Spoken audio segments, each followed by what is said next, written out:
राधे राधे। श्री हरिदास श्री कुंज बिहारी। कैसे हैं आप सभी लोग? आई होप कान्हा जी की कृपा से आप सभी लोग अच्छे होंगे और स्वस्थ होंगे।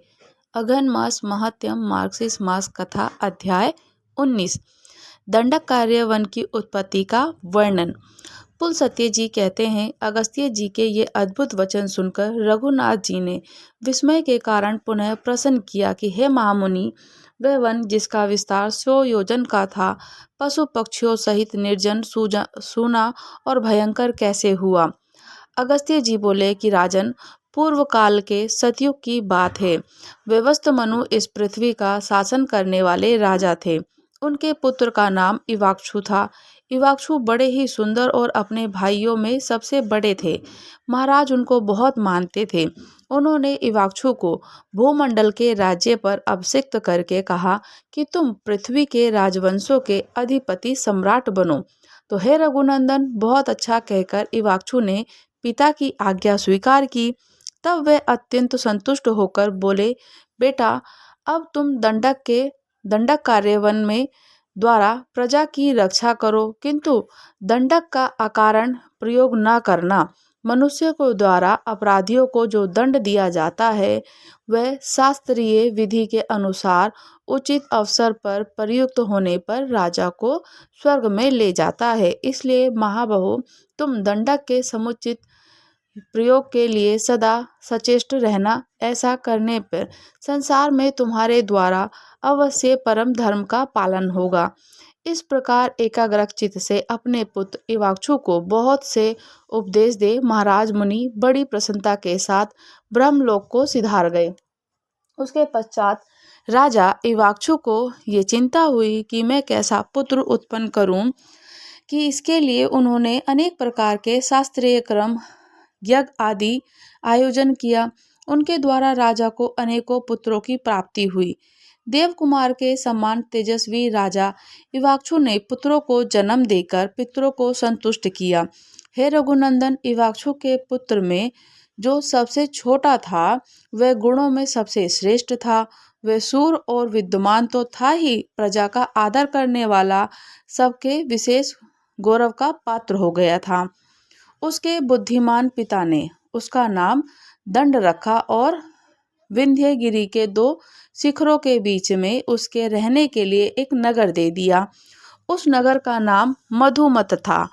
धर्मात्मा दंड ने बहुत वर्षों तक वहां का अकंटक राज्य किया। उसके पश्चात एक समय जबकि चौर और चैत्र मास की मनोरम छटा छा रही थी, राजा दंड भार्गव मुनि के रमणीय आश्रम के पास गया। वहां जाकर उसने देखा भार्गव मुनि परम सुंदरी कन्या, जिसके रूप की कहीं तुलना नहीं थी, वन में घूम रही थी। उसे देखकर राजा दंड मन में पाप हो गया। वह काम बाण से पीड़ित हो कन्या के पास जाकर बोला कि सुंदरी, तुम कहाँ से आई हो? शोभामयी, तुम किसकी कन्या हो? मैं काम से पीड़ित होकर तुमसे ये बात पूछ रहा हूँ। मैं तुम्हारा दास हूँ। सुंदरी, मुझे भक्तों के अंगीकार करो।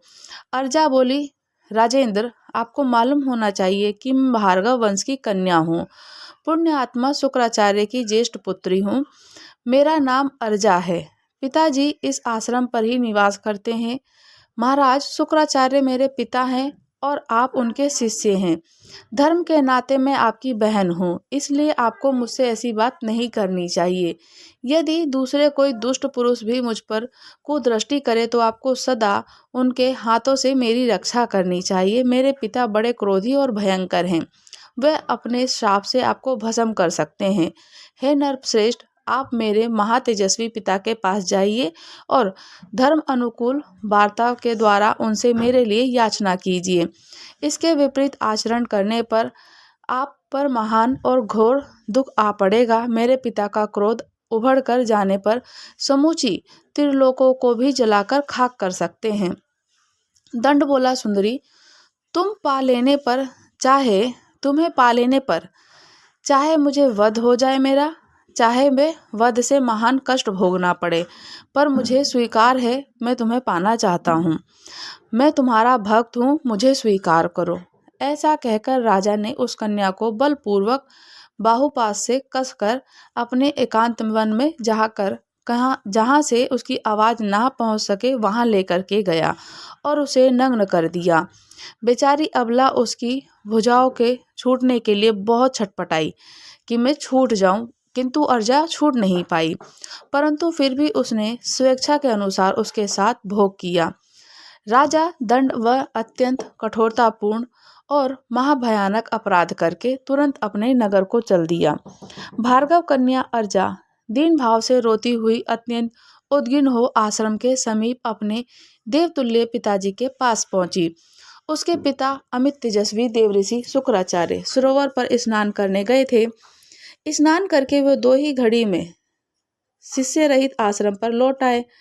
उन्होंने देखा कि अर्जा की दशा बड़ी दयनीय है। वे धूल में सनी हुई, तुरंत ही सहारा रहस्य उनके ध्यान में आ गया।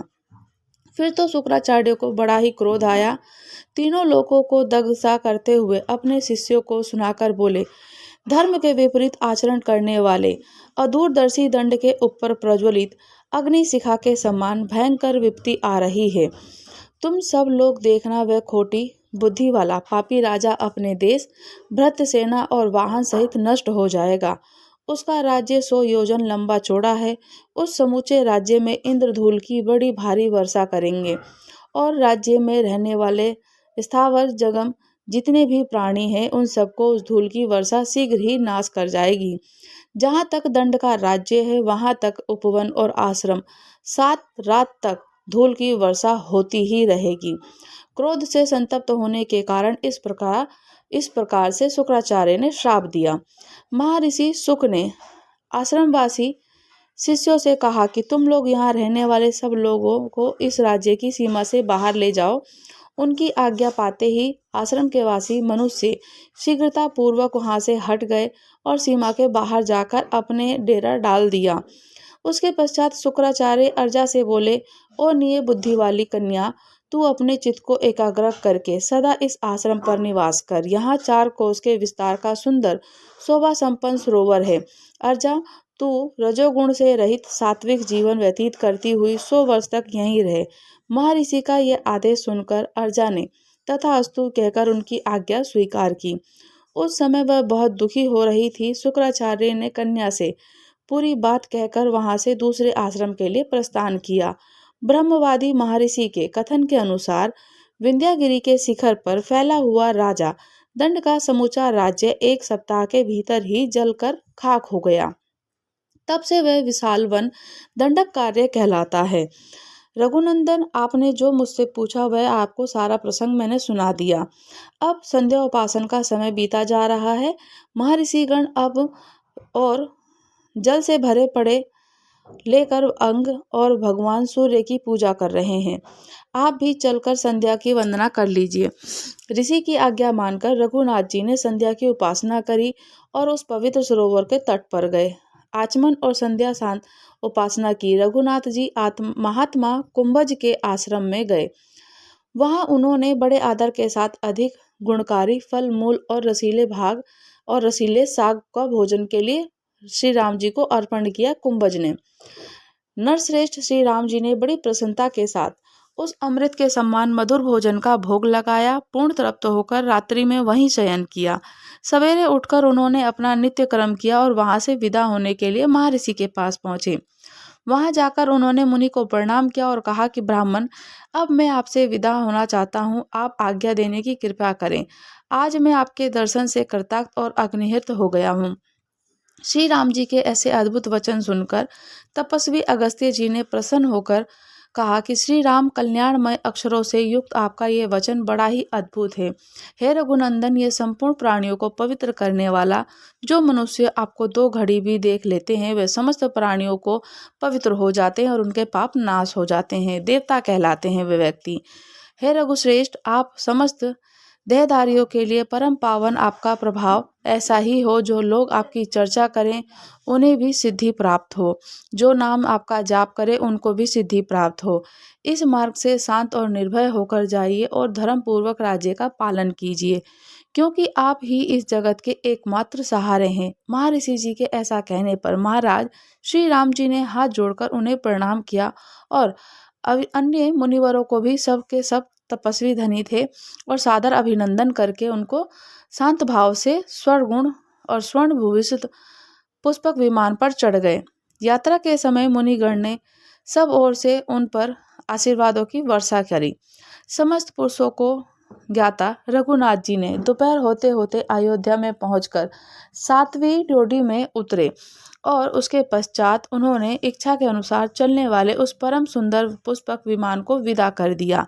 फिर महाराज ने द्वारपाल से कहा कि तुम लोग फुर्ती से जाकर भरत और लक्ष्मण जी को मेरे आगमन की सूचना दो, उन्हें अपने साथ ही लिवाकर ले आओ, विलंब मत करना। द्वारपाल की आज्ञा अनुसार जाकर दोनों कुमारों को बुला लाए। रघुनाथ जी ने अपने प्रिय बंधु भरत और लक्ष्मण को देखकर बड़े प्रसन्न हुए और उन्हें छाती से लगाकर बोले कि मैंने ब्राह्मण के शुभ कार्य यथावत संपादन कर दिया है। अब मैं प्रतिमा स्थापन, देवलोक निर्माण आदि पूर्व धर्म का अनुष्ठान करूंगा। वीरों, मेरा कान्यकुंभज देश में जाकर भगवान वामन की प्रतिष्ठा करने का विचार है कि मैं वहां जाकर प्रतिष्ठा करना चाहता हूँ। तो श्री राम जी की लंका, रामेश्वर, पुष्कर और मथुरा होते हुए गंगा तट पर जाकर भगवान श्री वामन जी की स्थापना करना। भीष्म जी ने पूछा कि हे महर्षि, श्री राम जी ने कन्याकुंभज देश में भगवान श्री वामन जी को प्रतिष्ठा किस प्रकार से की, उन्हें श्री वामन जी का विग्रह कहाँ प्राप्त हुआ, ये सब बातों का विस्तार से साथ में वर्णन कीजिए। श्री राम जी के कीर्तन से संबंध रखने वालों की कथा बड़ी ही मधुर, पावन और मनोरम होती है। आपने जो ये कथा सुनाई है उसे मेरे हृदय और कान को बड़ा सुख मिला है। सारा संसार भगवान श्री राम जी को प्रेम और अनुराग से देखता है। वे बड़े ही धर्मज्ञ हैं। जब वह पृथ्वी का राज्य करते हैं तो उस समय सभी वृक्ष, फल, सर रस से भरे रहते हैं। पृथ्वी बिना जोते ही अन्न देती है और महात्मा का इस भूमंडल पर कोई शत्रु नहीं होता। मुनिवर, मैं उन भगवान श्री राम जी का सारा चरित्र सुनना चाहता हूँ। पुलस्त्य जी बोले, धर्म के मार्ग पर स्थित रहने वाले श्री राम जी ने कुछ काल के पश्चात जो महत्वपूर्ण कार्य किया उसे एकाग्र मन से सुनो। एक दिन श्री रघुनाथ जी ने मन ही मन इस बात का विचार करने के लिए राक्षस कुल हुआ उत्पन्न राजा विभीषण लंका में रहकर सदा ही राज्य करते हैं और उसी किसी कार्य की विघ्न में बाधा ना पड़े, इसके लिए क्या उपयोग हो सकता है और क्या उपाय हो सकता है। मुझे चलकर उन्हीं हित की बात बतानी चाहिए जिससे उनका राज्य सदा कायम रहे।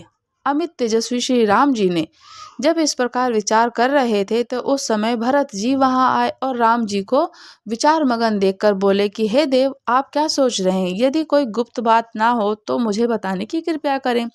रघुनाथ जी ने कहा कि मेरी कोई भी बात मुझसे और तुमसे कोई भी छुपाने के योग्य नहीं है। तुम और महायशस्वी लक्ष्मण मेरे बाहरी प्राण हो।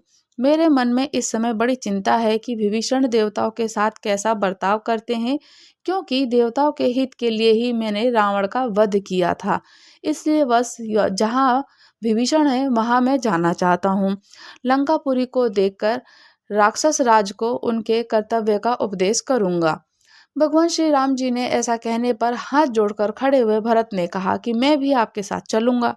रघुनाथ जी बोले कि हे महाबाहो, अवश्य चलो। फिर वह लक्ष्मण से बोले, तुम नगर से मैं रहकर हम दोनों के लौटने की इसकी रक्षा करना, लौटने तक इस नगर की रक्षा करना। लक्ष्मण को इस प्रकार आदेश देकर कौशल्या का आनंद बढ़ाने के लिए श्री राम जी पुष्पक विमान पर रमण स्मरण किया और पुष्पक विमान पर आरूढ़ होकर के सबसे पहले वह विमान गांधार देश में गया और वहां भगवान भरत के दोनों पुत्रों से मिलकर उनकी राजनीति का निरीक्षण किया। भगवान ने भरत के दोनों पुत्रों से मिले और वहां निरीक्षण किया।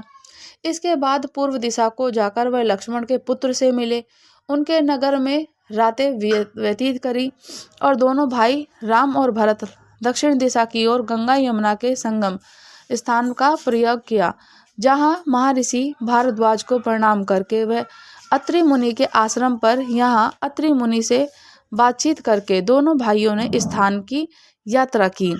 जन स्थान में प्रवेश करते हुए राम जी बोले, भरत, यही वह स्थान है जहाँ दुरात्मा रावण ने गृधराज जटायु को मारकर सीता जी का हरण किया था। जटायु हमारे पिताजी के मित्र थे। इस स्थान पर हम लोगों का दुष्ट बुद्धि वाले कंधब के साथ महान युद्ध हुआ। कबंदन को मारकर हमने उसे आग में जला दिया। मरते समय उसने बताया कि सीता रावण के घर में है। उसने ये भी कहा कि आप यमुक पर्वत पर जाइए, वहाँ सुग्रीव नाम के वानर रहते हैं, आपके साथ मित्रता करेंगे और वह आपको पंपा सरोवर है, जहाँ पर पंपा सरोवर है वहाँ सबरी नाम की तपस्विनी रहती है। यही वह स्थान है जहाँ सुग्रीव के लिए मैंने बाली को मारा था। वीर बाली को राजधानी किष्किंधापुरी यहाँ दिखाई दे रही है। इसी में धर्मात्मा वानर राज सुग्रीव अन्याय और वानरों के साथ निवास करते हैं। सुग्रीव उस समय अपने सभा भवन में विराजमान थे। इतने में ही भरत और राम जी ने किष्किंधापुरी में जा पहुंचे और दोनों भाइयों को उपस्थित देख सुग्रीव ने उनके चरणों में प्रणाम किया। फिर दोनों भाइयों को सिंहासन पर बिठाकर सुग्रीव ने अर्घ निवेदन किया और साथ ही अपने आप को उनके चरणों में अर्पित कर दिया। इस प्रकार जब परम धर्मात्मा रघुनाथ जी सभा में विराजमान हुए, अंगद, हनुमान, नल, नील, पाटल और तक्षक राज जामवंत सभी वानर वीर सेना सहित वहां आ गए। अंतपुरी की सभी सिरमा और तारा आदि सभी उपस्थित हुए। अनुपम आनंद प्राप्त हुआ। सब लोग भगवान को साधुवाद देने के लिए सब ने भगवान का दर्शन करके प्रेम अश्रु गदगद हो उन्हें प्रणाम किया। सुग्रीव बोले, महाराज, आप दोनों किस कार्य से यहाँ पधारने की कृपा करी, ये शीघ्र बताइए। सुग्रीव के इस प्रकार पूछने पर राम जी की आज्ञा भरत ने लंका यात्रा की बात बताई। जब सुग्रीव ने कहा कि मैं आप दोनों के साथ राक्षस राज विभीषण से मिलने के लिए लंकापुरी में चलूंगा, तो सुग्रीव के ऐसा कहने पर रघुनाथ जी ने कहा, चलो। फिर सुग्रीव, राम जी, भरत जी तीनों पुष्पक विमान पर बैठकर तुरंत ही विमान समुद्र के उत्तर तट पर जा पहुंचा। उस समय राम जी ने भरत से कहा, यही वह स्थान है जहां राक्षस राज विभीषण अपने 4 मंत्रियों के साथ लेकर प्राण बचाने के लिए मेरे पास आए थे। उसी समय लक्ष्मण ने लंका के राज्य पर उनका अभिषेक किया था। यहाँ मैं समुद्र के इस पार 3 दिन तक आशा से ठहरा था कि मुझे दर्शन देगा और सागर पुत्र होने के नाते अपना कुटुंबी समझकर मेरा कार्य करेगा, किंतु तब तक इसने मुझे दर्शन नहीं दिया। ये देखकर चौथे दिन मैंने बड़े वेग से धनुष चढ़ाकर हाथ में दिव्य अस्त्र ले लिया। ये देख समुद्र को बड़ा भय हुआ और वह शरणार्थी होकर लक्ष्मण जी के पास पहुंचा। सुग्रीव ने बहुत बड़ा अनुनय विनय और कहा कि प्रभु इसे क्षमा कर दीजिए। तब मैंने वह बाण मेरु देश में फेंक दिया। इसके बाद समुद्र ने मुझसे कहा कि रघुनंदन, मेरे ऊपर पुल बांधकर जल राशि से पूर्ण महासागर के पास चल जाइए। मैंने वरुण के निवास स्थान पर समुद्र ये पुल बांध करके श्रेष्ठ वानरों से साथ मिलकर 3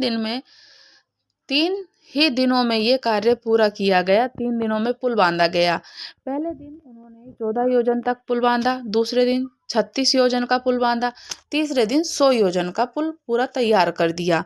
देखो, ये लंका दिखाई दे रही है। इसका परकोटा और नगर उद्धार सब सोने के बने हुए हैं। यहाँ वानर वीरों ने बहुत बड़ा घेरा डाला और यहाँ नील ने राक्षस श्रेष्ठ प्रहस्त का वध किया। इसी स्थान पर हनुमान जी ने धुमार राक्षस को मार गिराया था। यही सुग्रीव ने महोदर और अतिकाय को मौत के घाट उतारा। इसी स्थान पर मैंने कुंभकर्ण को भी लक्ष्मण जितेंद्रिय को मारा था। तो यही मैंने राक्षस राज 10 ग्रीव वध का किया था। और ये लोग पितामह ब्रह्मा जी मुझसे वार्तालाप करने के लिए यहीं पधारे थे। उनके साथ पार्वती सहित त्रिशूलधारी भगवान शंकर भी थे। हमारे पिता महाराज दशरथ भी स्वर्गलोक से यहाँ पधारे थे। जानकी को शुद्धि चाहने वाले सभी लोग समक्ष सीता ने इस स्थान पर अग्नि में प्रवेश किया और वह सर्वथा शुद्ध प्रमाणित हुई। लंकापुरी में अधिष्ठाता देवताओं ने भी सीता का अग्नि परीक्षा देखी थी। पिताजी की आजा में मैंने सीता जी को स्वीकार किया। इसके बाद महाराज ने मुझे कहा, बेटा अब अयोध्या को जाओ। राम जी ने इस प्रकार बात कर रहे थे कि पुष्पक विमान वहीं ठहर गया। उसी समय प्रधान प्रधान राक्षसों ने जो वहां उपस्थित थे तुरंत ही विभीषण के पास जा बड़े हर्ष भरकर निवेदन किया कि राक्षस राज सुग्रीव के साथ भगवान राम जी पधारे हैं।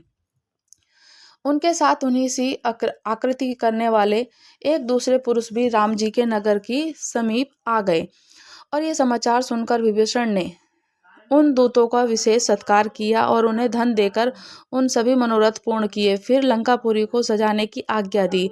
वे मंत्रियों के साथ बाहर निकले। मेरु पर्वत पर उदित हुए सूर्य की भांति भगवान राम जी को वामन विमान पर बैठकर देखकर विभीषण ने उन्हें साष्टांग प्रणाम कहा और कहा, भगवान आज मेरा जन्म सफल हुआ, मेरे सभी मनोरथ पूर्ण हो गए, क्योंकि आज मुझे आपके विश्ववन चरणों का दर्शन हुआ।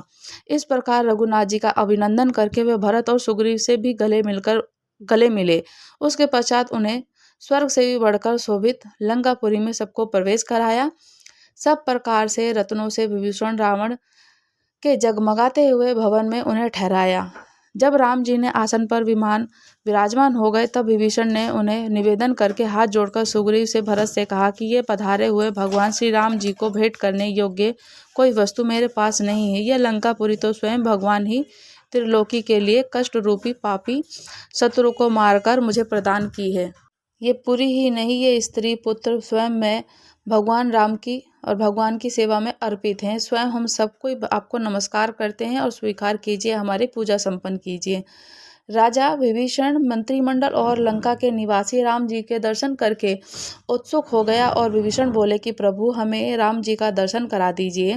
विभीषण महाराज ने राम जी से उनका परिचय कराया और राम जी की आज्ञा से भरत ने उनसे राक्षस पतियों के द्वारा भेंट में दिए हुए धन और रत्न राशियों का ग्रहण किया। इस प्रकार राक्षस राज के भवन में रघुनाथ जी ने 3 दिन तक निवास किया। चौथे दिन जब राम जी राजसभा में विराजमान थे तो राजमाता कैकसी ने विभीषण से कहा कि बेटा, मैं अपनी बहुओं के साथ चलकर राम जी का दर्शन करूंगी, तुम उन्हें सूचना दे दो। ये महाभाग रघुनाथ जी की 4 मूर्तियों में प्रकट हुए सनातन भगवान विष्णु हैं।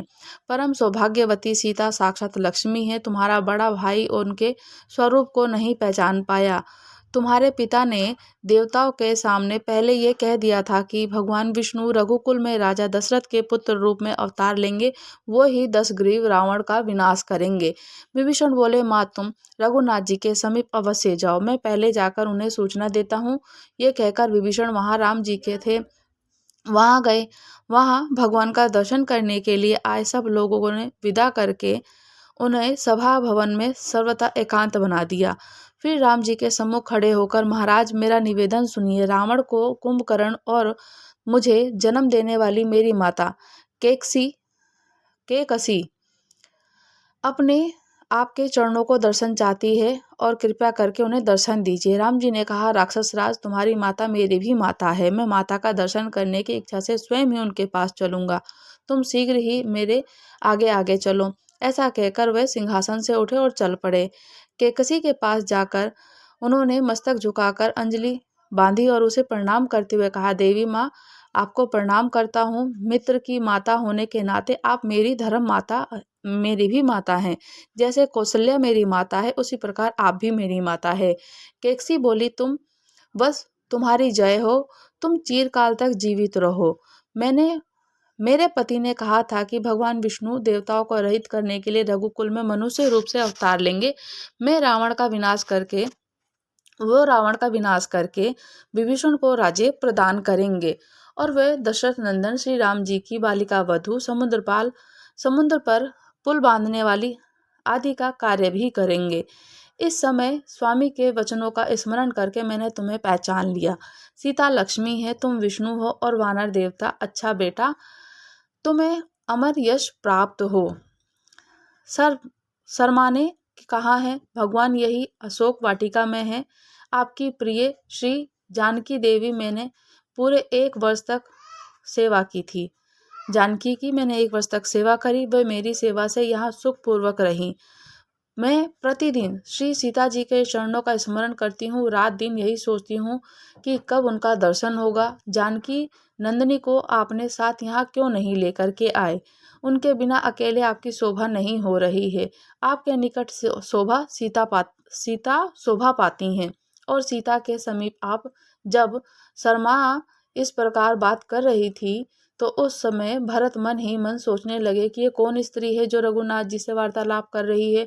राम जी ने भरत जी का अभिप्राय ताड़ गए और वो तुरंत बोले, ये विभीषण की पत्नी है, इनका नाम शर्मा है, ये सीता की प्रिय सखी हैं, वह इन्हें बहुत मानती थी। इतना कहकर वे शर्मा से बोले कि कल्याणी, अब तुम भी जाओ और पति के ग्रह की रक्षा करो। इस प्रकार सीता जी की प्यारी सखी शर्मा विदा करके राम जी की विभीषण से और निष्पाप विभीषण, तुम सदा देवताओं का प्रिय करना और अपना उनकी हमेशा रक्षा करना, कभी उनका अपराध ना करना। तुम देवता राज के आज्ञा के अनुसार ही चलना। यदि लंका किसी तरह कोई मनुष्य चला तो वह राक्षसों का उसका वध नहीं करना, वह मेरी ही भांति उसका स्वागत सत्कार करना।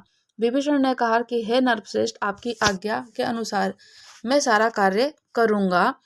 विभीषण जब इस प्रकार कह रहे थे तो उसी समय वायु देवता आकर राम जी से कहा कि ये भगवान विष्णु जी की वामन मूर्ति है, जिसने पूर्व काल में राजा बलि को बांधा था। आप इसे ले जाइए और कान्य कुंभज देश में स्थापित कर दीजिए। वायु देवता के प्रस्ताव में राम जी की सम्मति जान विभीषण श्री भगवान वामन जी की मूर्ति को विग्रह को लेकर सब प्रकार के रत्नों से विभूषित कर दिया और ले जाकर राम जी को समर्पित कर दिया। फिर उन्होंने इस प्रकार कहा कि हे रघुनंदन, जिस समय मेघनाथ ने इंद्र को परास्त किया, उस समय विजय चिन्ह के रूप में इस वामन मूर्ति को इंद्रलोक से उठा लाया था। हे देव, इस भगवान को ले जाइए, वामन जी को स्थापित कर दीजिए। तथास्तु कहकर रघुनाथ जी ने पुष्पक विमान पर आरूढ़ हुए। उनके पीछे असंख्य धन रतन और देवश्रेष्ठ विमान वामन जी की मूर्ति लेकर भरत भी विमान पर चढ़े। आकाश में जाते समय श्री राम जी ने विभीषण से कहा, तुम यहीं रहो। यह सुनकर विभीषण राम जी से कहा कि प्रभु, आपने मुझे जो जो आज्ञा दी आपका पालन करूंगा। महाराज, इस सेतु के मार्ग में पृथ्वी के समस्त मानव यहाँ आकर मुझे सताएंगे, ऐसी परिस्थिति में मुझे क्या करना चाहिए? विभीषण की बात सुनकर रघुनाथ जी ने हाथ में धनुष ले सेतु को 2 टुकड़ों में कर दिया। फिर 3 विभाग करके बीच का 10 योजन उड़ा दिया। उसके बाद एक स्थान पर 1 योजन और तोड़ दिया। तो उसके पश्चात वेलावन यानी कि वर्तमान में रामेश्वर क्षेत्र में पहुंचकर राम जी ने श्री रामेश्वर के नाम से देवादिदेव महादेव जी की स्थापना की, उनका विधिवत पूजन किया। भगवान रुद्र बोले, रघुनंदन, मैं इस समय यहाँ साक्षात रूप से विराजमान हूँ। जब तक ये संसार, ये पृथ्वी और आपका सेतु कायम रहेगा, तब तक मैं यहाँ स्थिर होकर निवास करूंगा। राम जी ने कहा, भक्तों को अभय करने वाले देवेश्वर, आपको नमस्कार है। दक्ष यज्ञ का विध्वंस करने वाले गौरीपति, आपको नमस्कार है। आप ही सर्वस्व शूद्र भवरे और वध आपको मेरा नामों से प्रसिद्ध हैं, आपको मेरा नमस्कार है। आप पशु जीव और स्वामी के नित्य उग्र स्वरूप में जटाजूट धारण करने वाले, आपको नमस्कार है। महादेव भीम और त्र्यंबक यानी कि त्रिनेत्रधारी कहलाते हैं, आपको नमस्कार है। प्रजापालक, सबके ईश्वर, भाग देवता, नेत्र फोड़ने वाले, अंधकासुर का वध करने वाले, आपको मेरा नमस्कार है। हे नीलकंठ, भीम, वेगा, विधाता, ब्रह्मा जी के द्वारा स्तुति कुमार, कार्तिकेय जी के शत्रु का नाश करने वाले, कुमारों को जन्म देने वाले, विलोहित, धूम, शिव, कथन, नील शिखंड, शूली या शूलधारी, दिवसय, त्रिनेत्रधारी, प्रसिद्ध, आप ही नामों से प्रसिद्ध हैं। सोना धन आपका वीर्य है, आपका स्वरूप किसने चिंतन में नहीं आ सकता। यदि आप की देवी पार्वती के स्वामी हैं तो संपूर्ण देवता आपकी स्तुति करते हैं। आप शरण लेने के योग्य, कामना करने योग्य, सजोक्त नाम से प्रसिद्ध, आपको नमस्कार है। आपको मेरा बारंबार नमस्कार है। इस प्रकार से नमस्कार करके शरणागत कष्ट दूर करने वाले, भक्तों पर सदा ही दया रखने वाले, विश्व के तेज और मन में व्याप्त रहने वाले, आपको बारंबार नमस्कार है। पुल सत्य जी इस प्रकार स्तुति करके बताते हैं कि राम जी ने ऐसे स्तुति करी। देवादिदेव महादेव जी ने अपने सामने खड़े हुए राम जी से कहा कि रघुनंदन आपका कल्याण हो, कमल नयन परमेश्वर आपका कल्याण हो, आप देवताओं के भी आराध्य और सनातन पुरुष के नर रूप में छुपे हुए साक्षात नारायण हैं। तनिक भी संदेह नहीं है, देवताओं का कार्य सिद्ध करने के लिए आपने अवतार ग्रहण किया, सो अब इस अवतार का सारा कार्य आपने पूर्ण कर दिया। आपके बनाए हुए इस मेरे स्थान पर समुद्र के समीप आकर जो मनुष्य मेरा दर्शन करेगा, वह यदि महापापी भी होगा तो भी उसके सारे पाप नष्ट हो जाएंगे। सोमेश्वर जी के जो भी दर्शन करेगा उसके सारे पाप नष्ट हो जाएंगे। ब्रह्म हत्या का जिसको पाप होगा वो भी नष्ट हो जाएगा दर्शन मात्र से। इसमें अन्यथा विचार करने की कोई बात नहीं है। तो जो भी व्यक्ति सोमेश्वर में जाकर रामेश्वर जी के स्थापना है जो करते हैं, शिव जी की दर्शन करते हैं, तो उनको भी पुण्य का फल प्राप्त होता है। अगन मास महात्म्यम अध्याय 19 समाप्त हुआ। राधे राधे। श्री हरिदास श्री कुंज बिहारी। अगर आप लोग हमारे चैनल पर नए हैं तो चैनल को लाइक शेयर सब्सक्राइब करना बिल्कुल ना भूलें और मुझे कमेंट्स करके ज़रूर बताइएगा कि आपको कथा कैसी लगी। राधे राधे। श्री हरिदास।